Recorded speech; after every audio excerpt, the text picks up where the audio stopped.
you want to know the fastest way to go from I'm doing okay to I'm one missed paycheck from disaster? Buy a house before you're 35. I know, that sounds insane, right? Your parents told you it was the American dream. Your friends are posting their "we got the keys" photos. Your realtor, who, by the way, makes money whether you succeed or fail, told you it's the best investment you'll ever make. They're all wrong. I was that girl. At 28, I was obsessed. My husband and I had a combined income that looked good on paper. We had the pre-approval, we were looking at open houses every Sunday.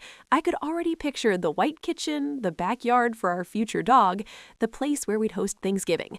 And then, literally the week before we were about to make an offer, something snapped. I ran the numbers. Not the realtor's numbers, not the bank's numbers.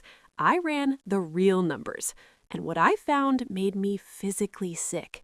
The house we wanted was $550,000. With 5% down, our mortgage payment, taxes, insurance, it was going to be $3,800 a month. We could technically afford it, but what I didn't calculate, what nobody tells you to calculate, was the price of being anchored. Because here's the truth nobody in the real estate industry wants you to hear. By the end of this video, you'll understand the machinery that's been sold to you as the American dream. You'll see the hidden costs no one talks about, and you'll have a clear, actionable blueprint for how to use your 20s and early 30s to build real wealth, not just a house that owns you. Let's start with the lie. The idea that buying a house is the ultimate goal didn't come from your grandparents' wisdom. It came from the government. After World War II, the GI Bill and the Federal Housing Administration created the suburban boom. It was intentional. They needed to stimulate the economy, create jobs, and build infrastructure. Homeownership became a patriotic duty. But here's the part they didn't tell you. Back then, houses cost 3 times the average annual salary. A house in 1950 cost about $7,400. The average income was $3,300. That's a 2.2x multiple. In 2026, the median home price is over $450,000. The median household income is around $78,000. That's a 5.8x multiple. In major cities, it's 8x, 10x, 12x. So when your parents tell you buying a house is the best thing we ever did, they're not wrong, for them, but the math that worked in 1985 doesn't work in 2026. The game has changed, but the rulebook hasn't been updated. Here's what they told me. Promise number 1, rent is throwing money away. A mortgage is building equity. Let's do the actual math on that. Say you rent for $2,500 a month. Over 5 years, you pay $150,000. That money is gone, so that feels bad, right? Now, say you buy a $500,000 house with 5% down. That's $25,000 up front. Your mortgage payment is $3,200. But wait, that's just principal and interest. Add property taxes, $500 a month, homeowner's insurance, $150 a month, and let's not forget PMI because you put less than 20% down, another $250 a month. Suddenly, your mortgage payment is $4,100. Over 5 years, you've paid $246,000 in housing costs. But here's the kicker. How much equity did you actually build? In the first 5 years of a 30-year mortgage, about 80% of your payment goes to interest. So of that $246,000, you've maybe built $40,000 in equity. Maybe. So you paid $246,000 to get $40,000 back. That's a net loss of $206,000 versus renting, where you paid $150,000 and walked away with nothing, but also no risk. So which one is throwing money away again? Promise number 2, your house will appreciate. It's an investment. The people who say this conveniently forget 2008. They forget that between 2006 and 2012, housing prices dropped 30% nationally. In places like Las Vegas and Miami, they dropped 60%. If you bought at the peak in 2006, it took until 2016 to break even. That's a decade of being underwater, unable to sell, unable to move for a better job, unable to do anything except to wait. And here's the part that really gets me. When you factor in inflation, maintenance, property taxes, and the opportunity costs of your down payment, housing has historically appreciated at about 1% above inflation. 1%. Meanwhile, the S&P 500 has averaged about 7% above inflation over the same period. So if a house is an investment, it's a really bad one. I want to show you the graveyard of people who bought too early. My friend Sarah bought her first house at 26. She was so excited. 6 months later, the HVAC died. $8,000. Then a pipe burst in the basement. $4,000. Then she realized the roof was leaking. $12,000. Within 18 months, she had spent $24,000 on things that added zero value to her life just to keep the house from falling apart. Financial planners say you should budget 1% of your home's value each year for maintenance. That's $5,000 a year on a $500,000 house. But here's what they don't tell you. That's just the average. Some years it's zero, some years it's $20,000. And if you don't have $20,000 saved, which most 20-somethings don't, you're going into debt to keep your house standing. And that's just the obvious stuff. There's also the lifestyle creep that comes with ownership. When you rent, you don't care about upgrading the kitchen. When you own, suddenly you need new appliances, new countertops, new landscaping. It's never enough. The house becomes a consumer black hole. According to a 2025 Bank of America study, first-time homeowners spend an average of $15,000 in their first year on furniture, renovations, and making it their own. That's money that could have been invested. But here's the thing. Even if you can afford the house, even if you budget for maintenance, even if the market doesn't crash, there's a cost that nobody talks about, and it's the most expensive cost of all. Your 20s and early 30s are your highest earning potential years.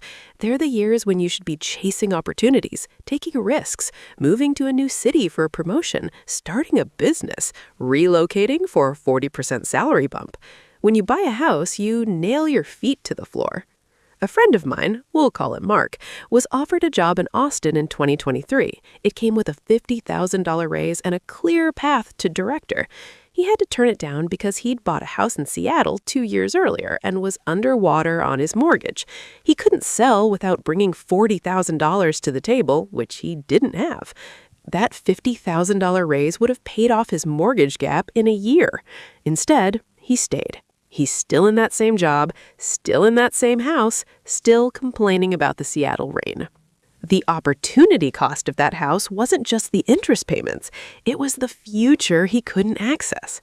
According to the Federal Reserve's 2025 survey of consumer finances, homeowners under 35 have an average of 78% of their net worth tied up in their home. 78%! That means 78% of their money is in a single, illiquid, high-cost, low-return asset that they can't access without selling their entire life. Meanwhile, renters under 35 who invest the difference, their net worth is more diversified. They have stocks, bonds, cash. They can access their money. They can move. They can take risks. And guess what? According to that same Fed study, the gap in net worth between renters and homeowners under 35 is actually smaller than it was a decade ago because the cost of ownership has eaten so much of the supposed equity gains. So who's telling you to buy a house and why? Let's follow the money. Real estate agents, they make 3% on the sale. On a $500,000 house, that's $15,000. They don't care if you can afford the house. They don't care if you'll be house poor. They don't care if the market crashes next year. They get paid when you sign. Banks, they make money on interest. They want you to borrow as much as possible for as long as possible.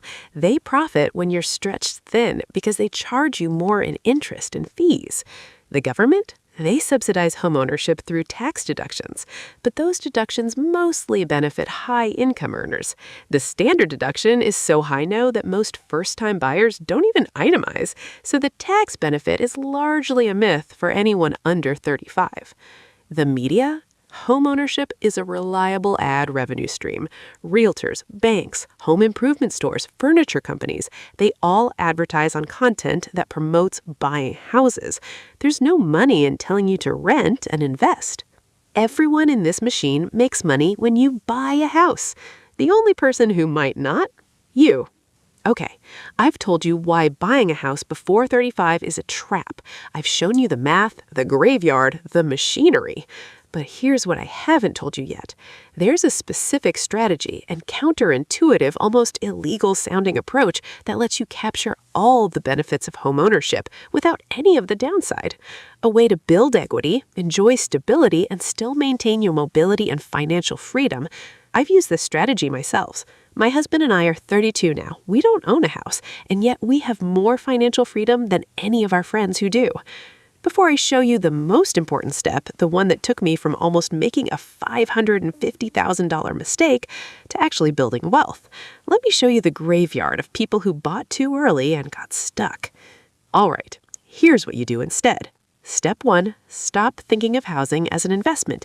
It's a place to live. That's it. Decouple your identity from home ownership. You're not a failure because you rent. You're not behind. You're actually ahead if you're investing the difference.